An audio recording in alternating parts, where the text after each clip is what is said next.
channel.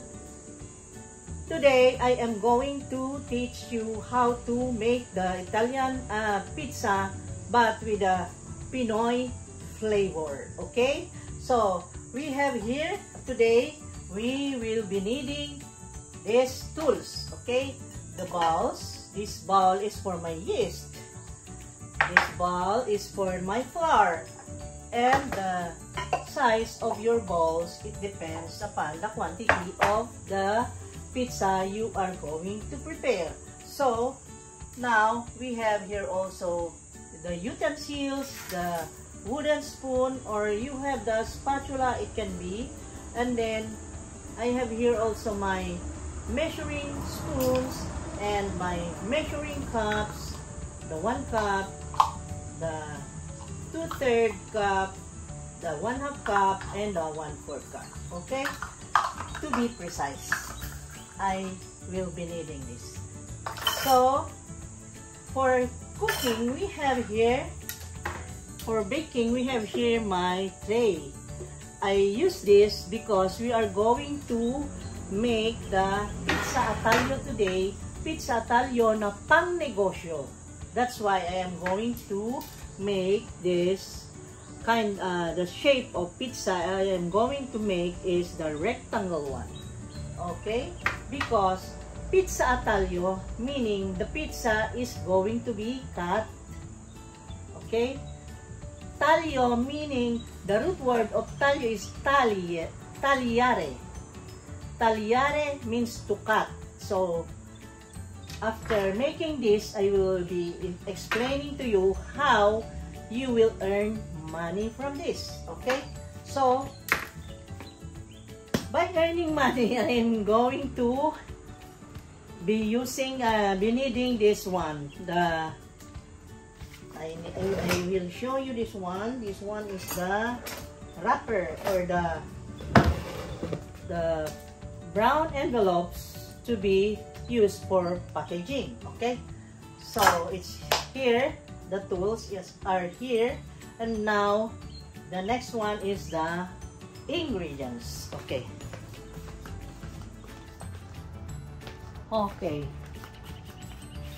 then for the ingredients, I will be using these ingredients, guys. I will be needing the number 1 ingredient is the flour.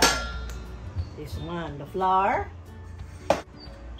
and then I have also for the dry ingredients, I have the salt, and then the sugar. You can use the brown or white, okay? The refined sugar or the brown sugar, it's the same, okay? So, I have also my tomato sauce, and then you can also use the Pinoy style. I am using this one because this one is already open and it is the available that I can use today. And then I have here, of course, the mozzarella cheese, the cooked ham, Parmesan cheese, the black pepper, and the EVOO or the extra virgin olive oil. Okay, now let us start the action. Okay. Okay, now let's start. I will be needing my flour,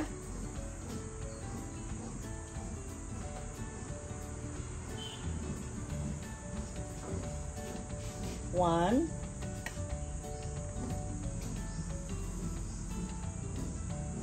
2,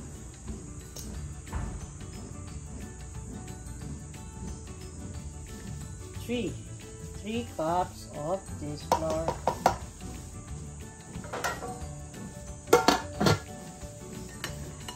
Then with your strainer, sift it. By sifting this, it will give the best texture of the crust later. Okay, so now next is the salt. 1 teaspoon salt.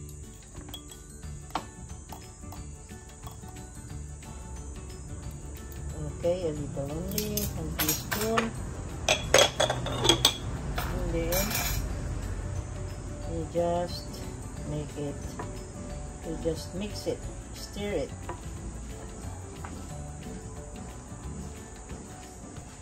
And then 2 tablespoons of olive oil. 1 and 2.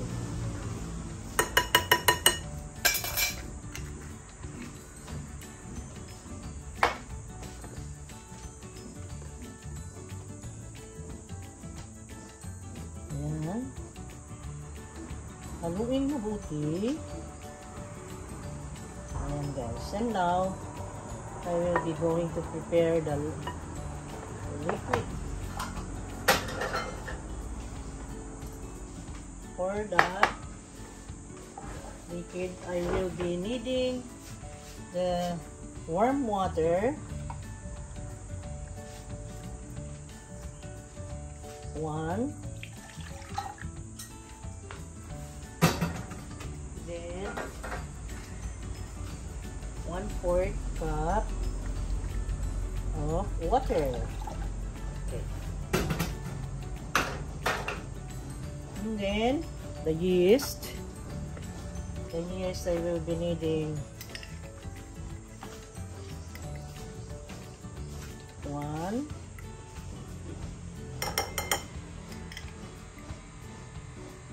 2, and 1/4. 2 and 1/4 tablespoon. Okay, mix it, and then we will be needing also the sugar, 1 tablespoon only, 1 tablespoon.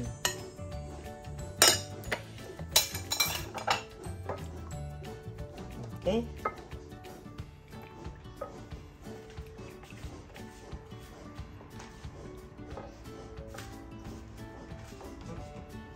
Stir it, and then just break the lumps like that.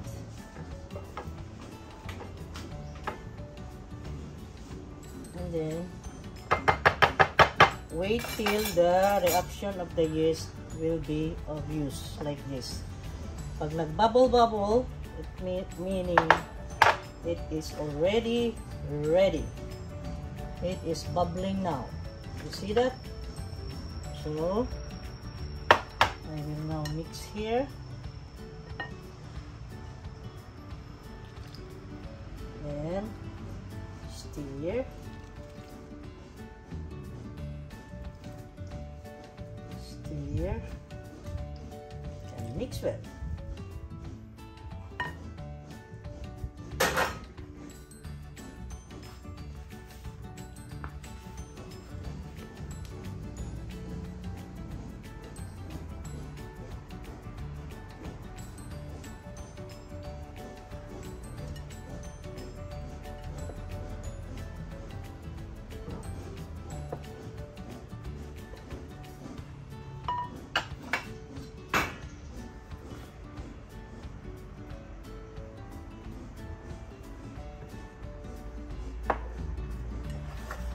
Then I will now prepare my working area. Just a little of this flour. Okay. Like that. Kung may semolina, if you have semolina flour, you can use it. It is better. Okay. And then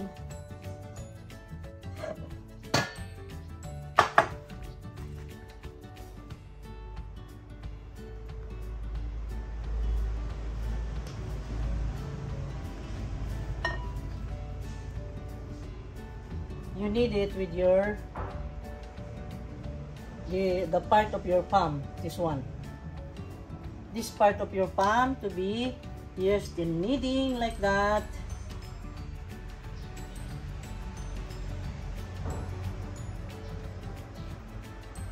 Maybe we will just count up to 15 knead, because if you do it too much, then it will ruin your crust. You cannot get the right texture of the crust then.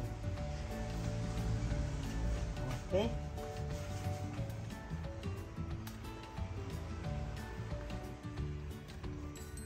Okay, it's already ready. You see this? Very beautiful. Okay. Then I will just leave here and cover it with towel.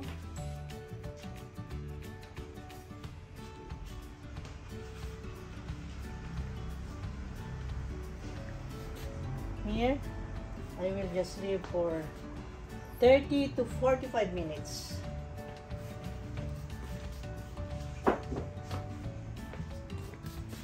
And then I will prepare the ingredients and I will show you later.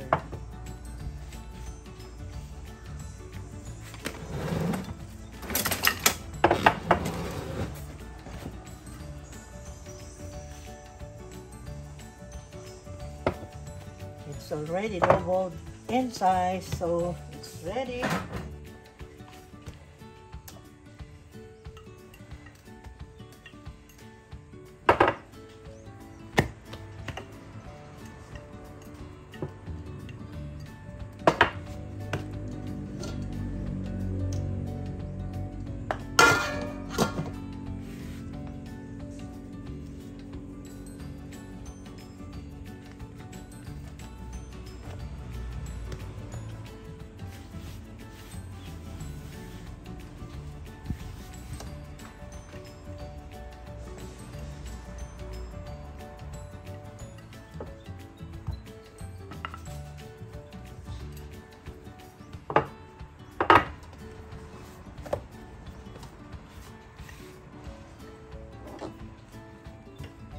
Oh my God.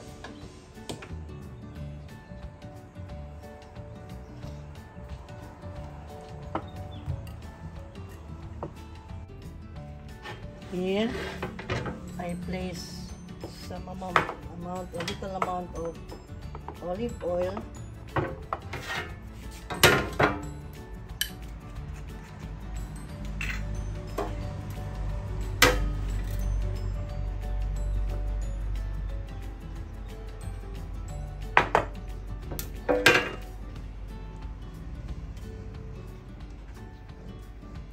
Like that, guys. If you have brush, you can brush.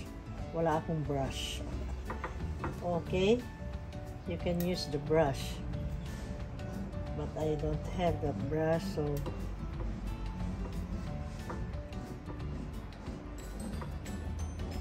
like that.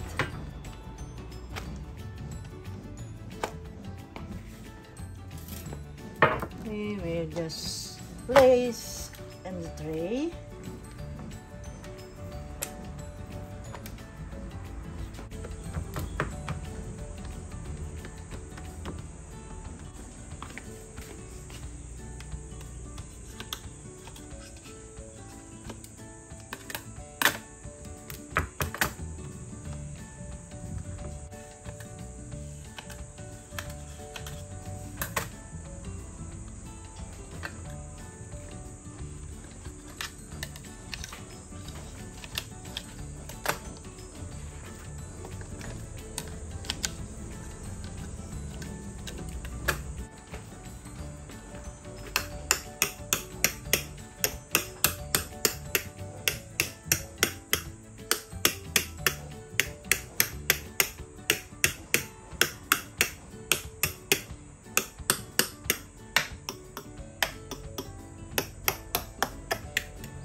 Okay, now,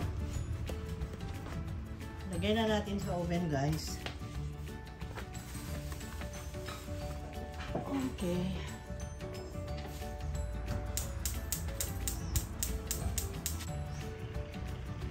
Okay, inuna ko muna yung tomato sauce para maluto dahil hindi ko naman masyado luto yun.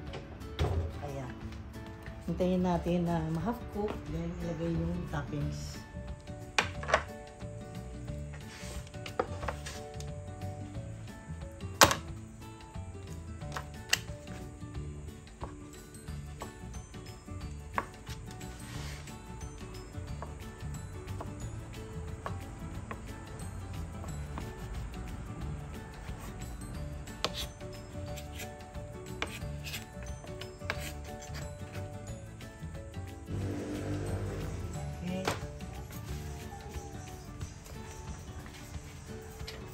Ayun, labas na muna natin after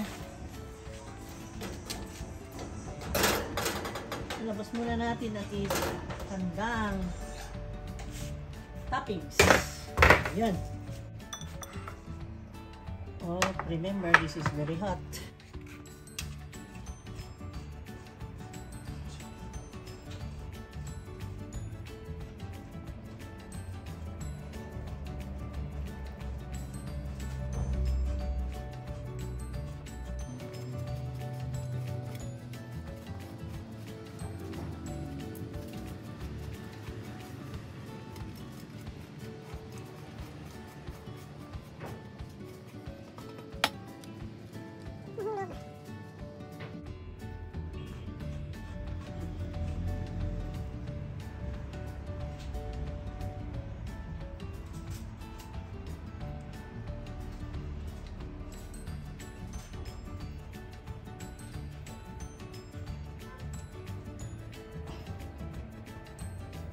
Okay, then place the ham.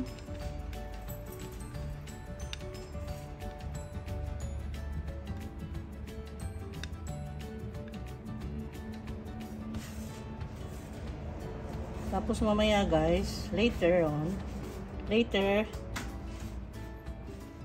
when I finish doing this, I will compute the capital or the expenses, and then I will tell you how much will be our future income if you will do this business.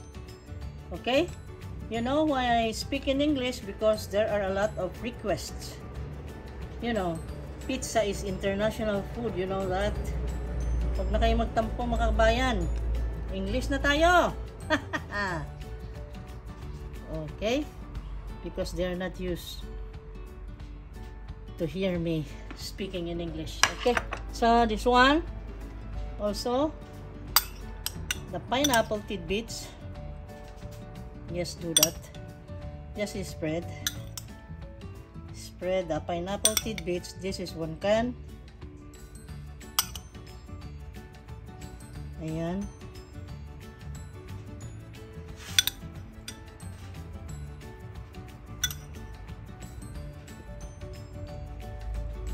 Ayun ta.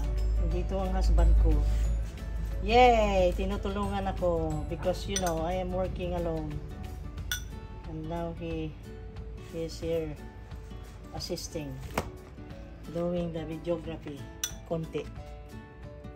Ayan. So, meron na. See to it that the pineapple tidbits are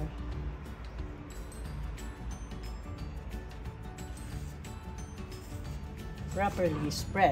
Okay, so now open. Okay, the Parmesan cheese.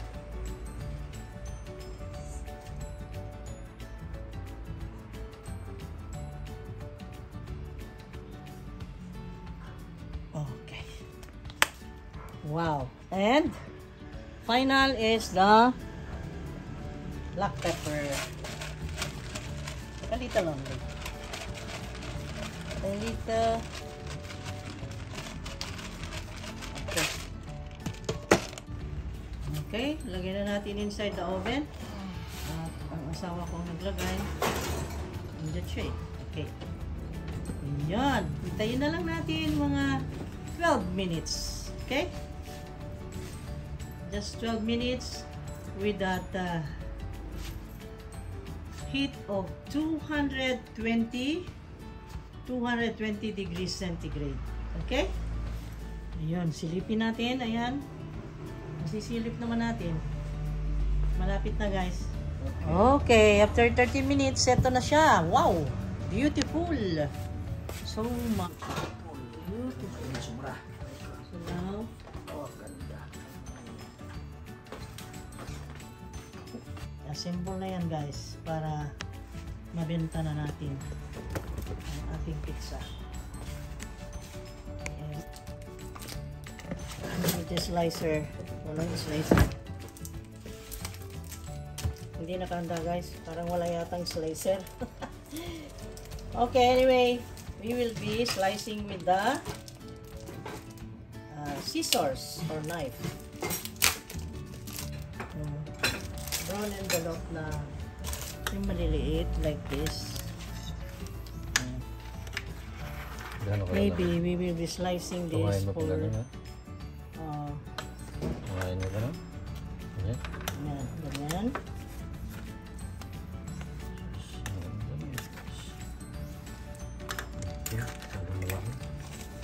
Yan, sige, diretso.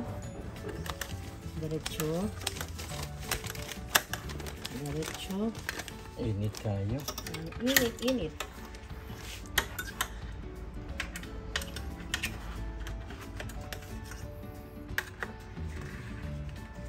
And then, like that. At titignan natin kung ilang slices ang magagawa natin. Kasi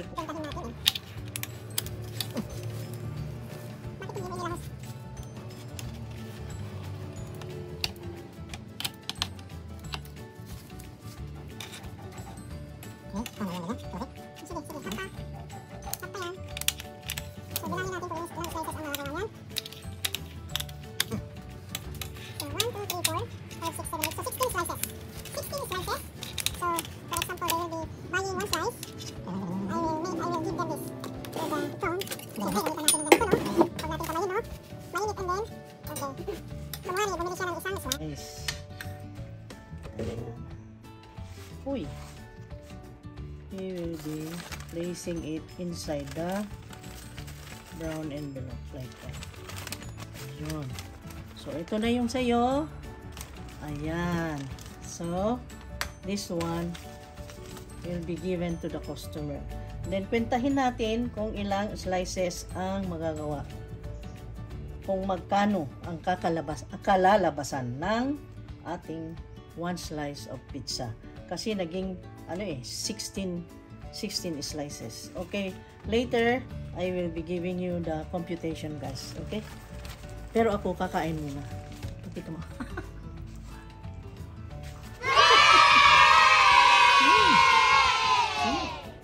Ang sarap.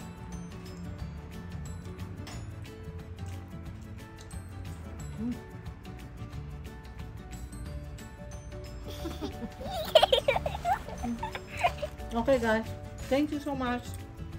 God bless. I love you, guys. Sana na-enjoy nyo. Sana nakatulong ito sa inyo doon sa mga naghahanap ng pwedeng gawing business, lalong-lalo ngayon na tag-hirap. Okay?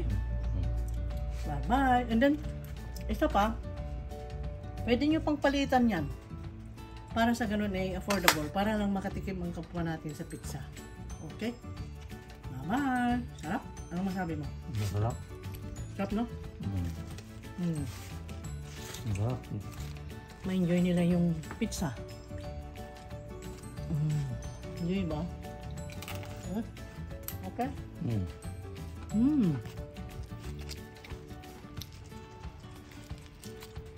Chin-chin. Bye-bye! So guys, andito na yung computation na promise ko para sa inyo na magbebenta nitong Hawaiian pizza at taglio. Sa bawat tray na mabenta nyo ang magiging ganansya nyo is 130. 130 pesos ang maganansya pag nabenta nyo lahat ang 16 slices. Yun kasing ginawa natin kanina is 16 slices. So, i-explain ko paano ko kinompute. Ito yun. Kasi marami nagre-request. Paano daw ang pag-compute ng pagganansya. Pero nasa sa inyo guys kung magkanong percentage ang ilagay nyo na patong doon sa product para kayong makaganansya. Ang nilagay ko lang na ganansya dito is 50%. Okay? All in all, 50% ang ipinatong ko doon sa capital, doon sa expenses. Okay. Ngayon, ipapakita ko sa inyo ang computation. Ito yung sangkap kanina na ginamit natin guys para doon sa Hawaiian pizza at TAGLIO. TAGLIO ang tawag ko kasi yung kinakat, yung ginugupit. Okay. So, ito na. Ito yung flour, yung 3 cups, nagkakahalaga ng 20 pesos. And then, the yeast ay 5 pesos. Ang salt ay 1 peso lang naman na naubos kasi 2 pinches lang naman. And then, EVOO, meaning extra virgin olive oil, ay nakagamit lang siguro ako ng, in-estimate ko lang to mga 40 pesos. Ayan. Tapos sugar, 10 pesos. Tomato sauce, 30 pesos. Pineapple tidbits, 62 pesos. Ham is 30 pesos. Brown and envelope, yung wrapper natin or yung lalagyan, 3 pesos ang isa. And then gasol, 60 pesos. Total expenses for 16 slices of Hawaiian pizza at TAGLIO is 261 pesos. So, 261 pesos total capital for 16 slices. So, ang ginawa ko guys ay 30% lang pala ang ipinatong ko. 30%. So, nagkakahalaga ng 130 ang ipinatong. So, 391 ang all in all na price niya. So, i-divide ko sa 16 dahil syempre, ibenta natin per slice. Ang kalabasan na presyo niya pag ibinenta nyo is 24.50 per slice. Ayun.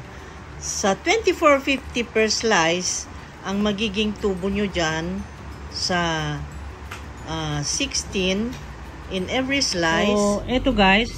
So, sa 24.50 na presyo, okay guys, or kung kulang ito guys, itong 30% na ipinatong ko, then, dagdagan nyo pa. Nasa sa inyo. Or, cut nyo mas maliit yung slice, and then, kayo nang dumiskarte. Ganun lang pag-compute. Okay? So, thank you so much guys. Thank you so much guys. Yung iba, kung sila ay may mga tao na taga-serve, or meron silang mga helper, or meron silang mga assistant na hina-hire, binabayaran ang daily work nila, ay dinadagdagan pa yan guys. Yung iba, sa restaurant, pagkakaalam ko, minsan 100%. 100% ang dinadagdag. So meaning, yung kapital plus another i-plus mo, i-times 2 mo na lang yung kapital. Ganon. Ganon ang pag-compute nila sa tubo para kumita. Ganon talaga ang mag-business. Nasa sa inyo guys, nasa sa puso ninyo kung magkano bang tutubuin. Ako mga 20% or 30% okay na. Pero kung kayo ay maraming expenses at kayo ay nang hire ng tao, eh ibang usapan na yun. Okay, so natapos ko rin yung video. Thank you so much for watching, at sana ay na-enjoy nyo, at sana ay nakatulong konti dun sa mga interested na mag-business, at sana ay nakakontribute ako ng kabutihan sa komunidad. Thank you so much. Please like, comment, share, and subscribe. At merong photobomber doon. May photobomber doon. Ayan siya. Okay. So, bye-bye. Thank you so much guys. See you on the next video. Abang-abangan ang mga iba pang i-share ko na alam kong lutuin na pang-business. Pang-business or hindi pang-business. Okay? Thank you so much. I love you guys. See you. Bye.